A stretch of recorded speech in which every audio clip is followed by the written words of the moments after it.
Давай я открою тебе эти ворота.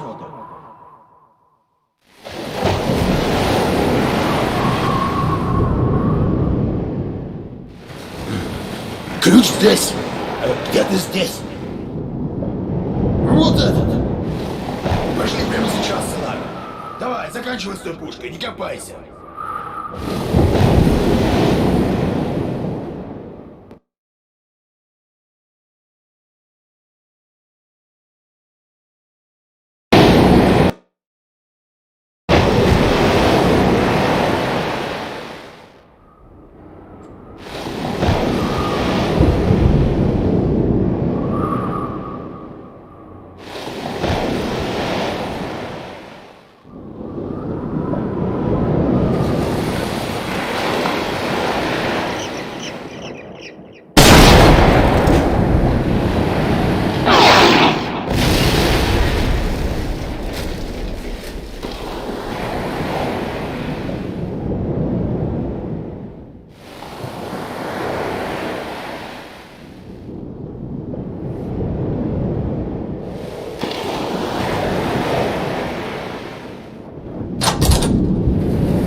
Hi, this is Gabe Newell, and welcome to the Lost Coast.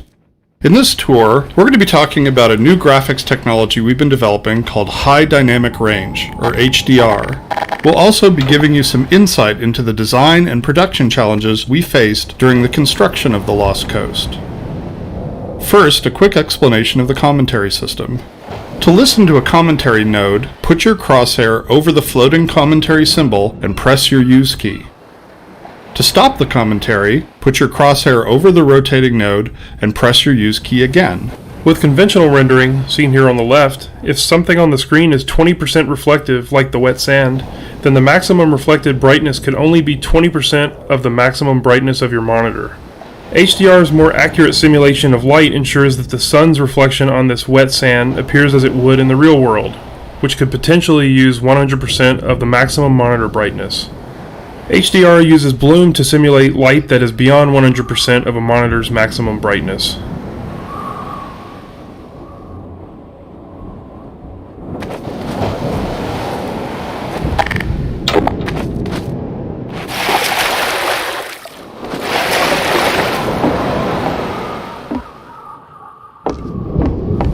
Эй!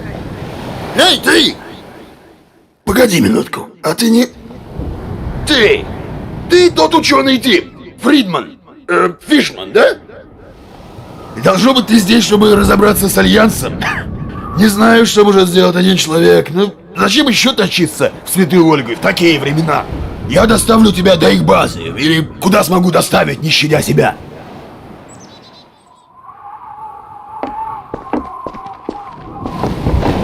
The process of building characters in Half-Life 2 taught us many things. By the end, we believed we'd figured out a more effective process for designing and constructing characters. This fisherman is the first character we built using that process. Design-wise, the fisherman was focused on showcasing HDR and the way light falls on human skin. The highlights on his forehead and nose are good examples of specularity on human skin. You can see how the wrinkles on his cheeks and around his eyes are an example of how we can use normal maps to add depth. Production-wise, the fisherman was built using a similar process to the rocks you saw on the beach. We model the 3D character at a very high detail, then extract much of the physical information and store it in the textures.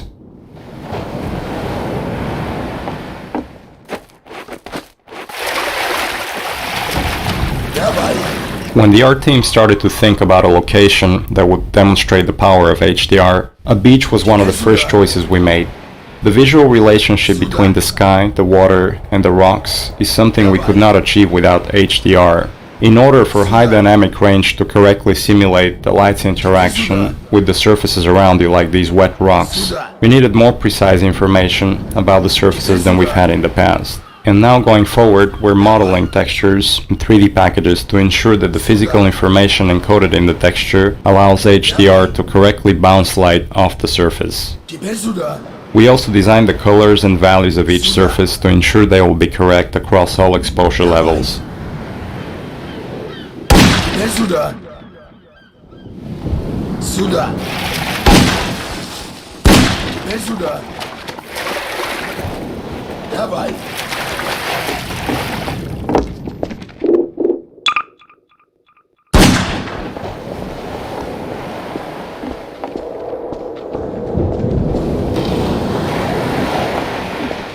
Water presents us with a lot of rendering challenges.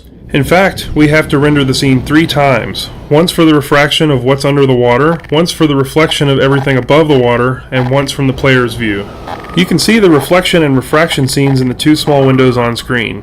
In the refraction, we calculate per pixel how much water you're looking through to do a volumetric underwater fog to simulate particulate matter. For our full HDR solution, we had to go through the entire engine and modify every bit of code that calculated light and color. For example, these water reflection and refraction renderings had to be improved to support the full range of contrast values. Так, давай я открою тебе эти ворота. Ключ здесь. Где-то здесь. Вот этот. Пошли прямо сейчас, Слава. Давай, заканчивай с той пушкой, не копайся.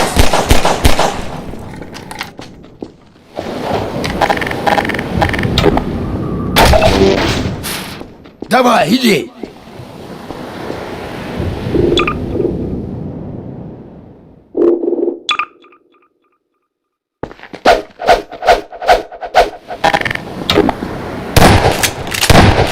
Ходи, парень.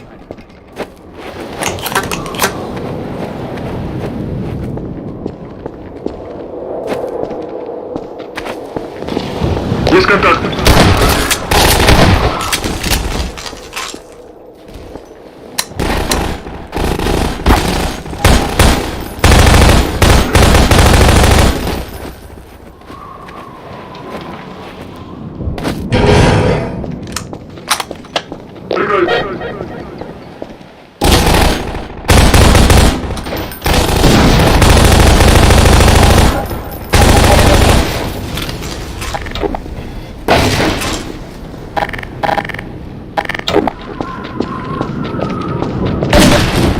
Боезапас исчерпан.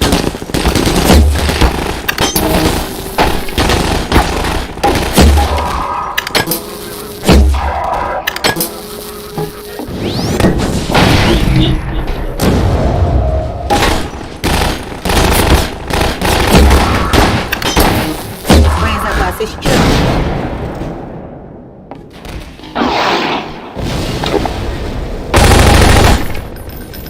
Вижу цель. 4-1-6.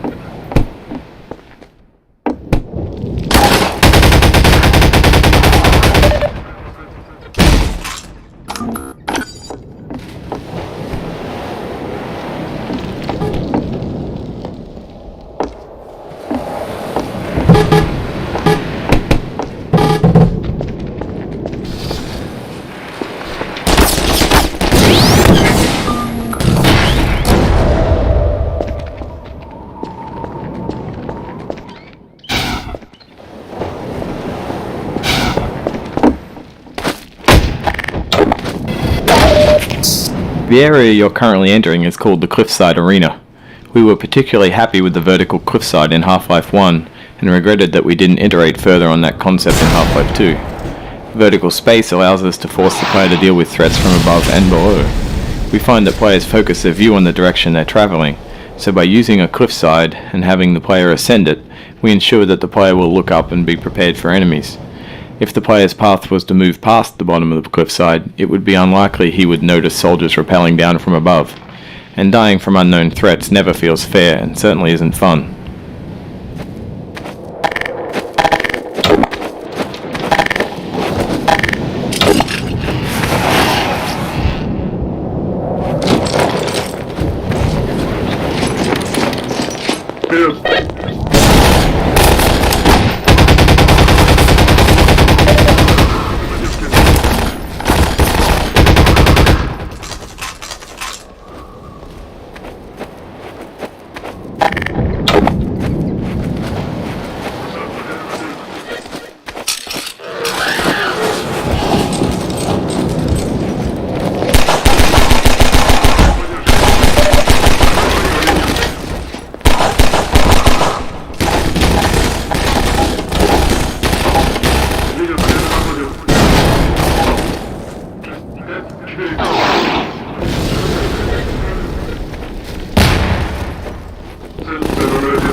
One of the features of our HDR solution is dynamic tone mapping. The easiest way to think about dynamic tone mapping is that it's a method of simulating the way the human eye reacts to light. In the real world, you've probably walked into a dark room and noticed your eye adjusting to the darkness, letting you see better after some time. Or you've walked out into a bright day and been blinded by the sun, only to have your eye adjust and allow you to see normally. Your iris is adjusting itself in response to the amount of light hitting your eye. Dynamic tone mapping simulates this by automatically adjusting the exposure of the scene to mimic the behavior of your iris. You can see this as the view moves from the dark tunnel to the bright sun and back again. Here, you can see the way we calculate the amount of light hitting the player's eyes. We take a snapshot of the scene, measure the brightness levels, and then use that to adjust exposure. We consider light at the center of the screen more important than at the edges, to better simulate the geometry of the eye.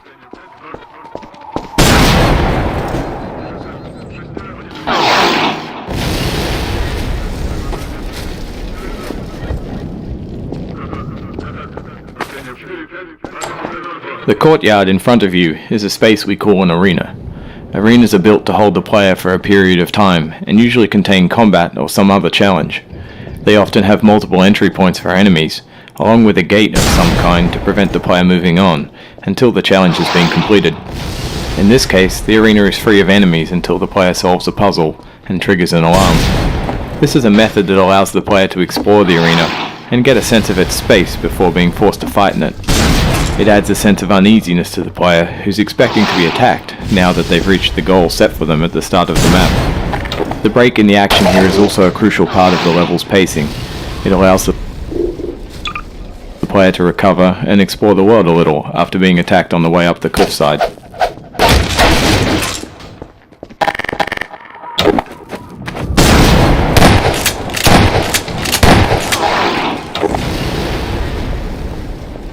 The source engine supports a wide variety of shaders. The refraction shader on the window here requires us to copy the scene to a texture, refract it, and then apply it to the window surface. To fully support HDR, every shader in the engine needed to be updated. So this refraction shader was improved to fully support it would be refracted correctly.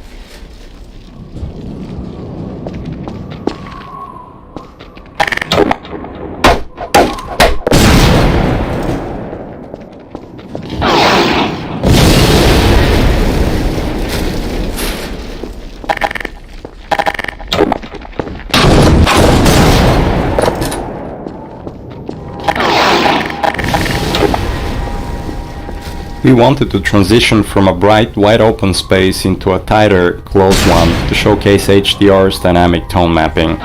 We also like to focus on contrasting elements in our settings, like ancient human architecture and futuristic combine technology. A monastery fit these requirements perfectly. Monasteries are generally isolated, unlit, and built ages ago. They provide a great backdrop for the contrasting combine technology.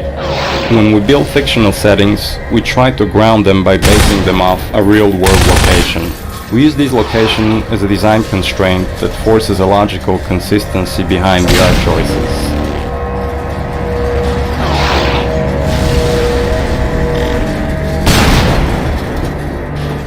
Churches are great dramatic spaces.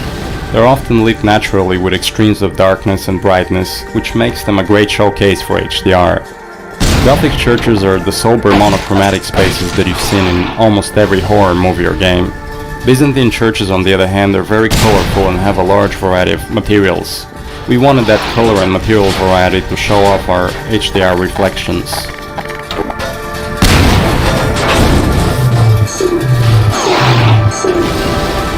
Our games are filled with things we call gates, which are essentially just challenges that the player must overcome to drive the experience forward. We used a puzzle here since the player has been through combat and exploration recently. When we design challenges, we try to ensure that the player's goal and the action required by the player are both fun. It's not hard to create interesting goals for the player, like stopping this machine from shelling a nearby village, but the action required by the player to solve the challenge needs to be fun as well. So instead of something menial, such as hitting an off switch, the player gets to use physics to jam the gun's mechanism and cause it to break.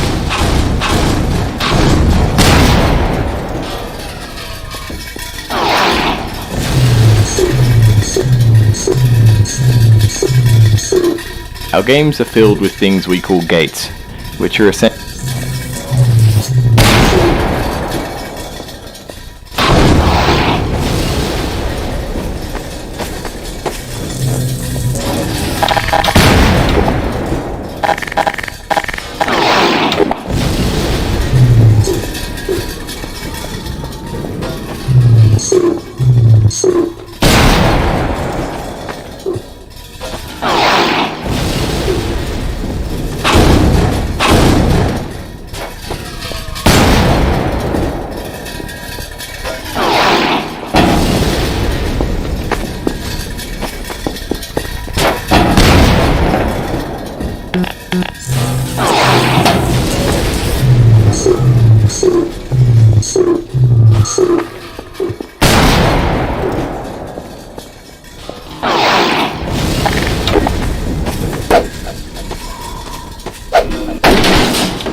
This marks the end of the Lost Coast tour.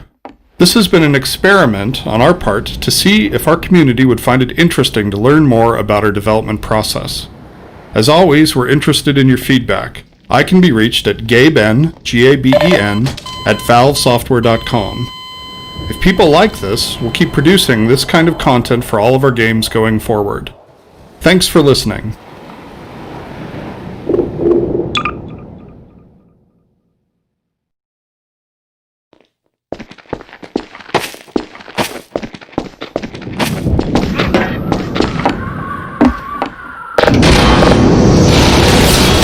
This marks the end of the Lost Coast tour. This has been an experiment on our part to see if our community would find it interesting to learn more about our development process. As always, we're interested in your feedback. I can be reached at gaben, Gaben, at valvesoftware.com. If people like this, we'll keep producing this kind of content for all of our games going forward. Thanks for listening.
Парень, ты это сделал. Пошли со мной в Святое Ольге. Устроим шикарный праздник в честь победы. Надеюсь, тебе нравятся кровопийцы. Эй, ты куда путь держишь? Как-то ты расплываешься. Полагаю, тебе есть куда податься. Рад знакомству!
Парень, ты это сделал.